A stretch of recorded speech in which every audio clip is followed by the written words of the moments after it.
City construction season is in full swing, and I'm here with Tommy Sauvé to find out more about it. Thank you so much for being here, Tommy. Thank you for having me.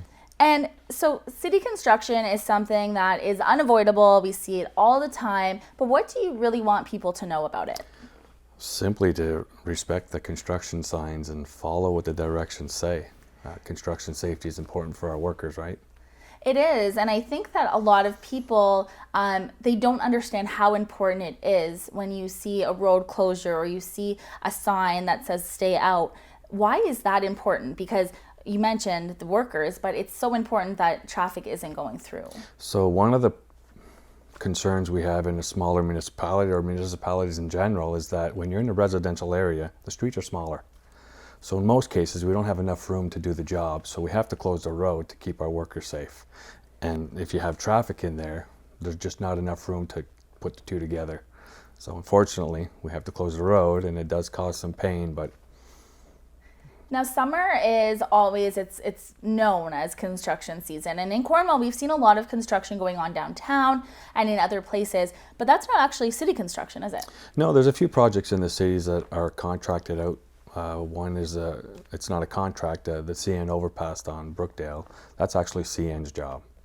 The one on Pitt Street, that's actually that's the MTO, the two bridge replacements, so that's not a city job either.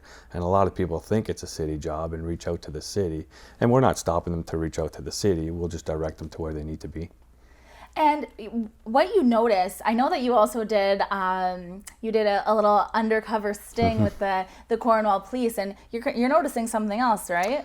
Texting and driving, and it's a big problem when they're coming through construction zones because they're not focused on the road, but then there's workers in the road, and well, what we're trying to do and what we tried to do with that sting, if you want to put it that way, was just to try and reduce and get the awareness out there that we have to control it to protect the workers. But we also want to protect the motoring public as well. So.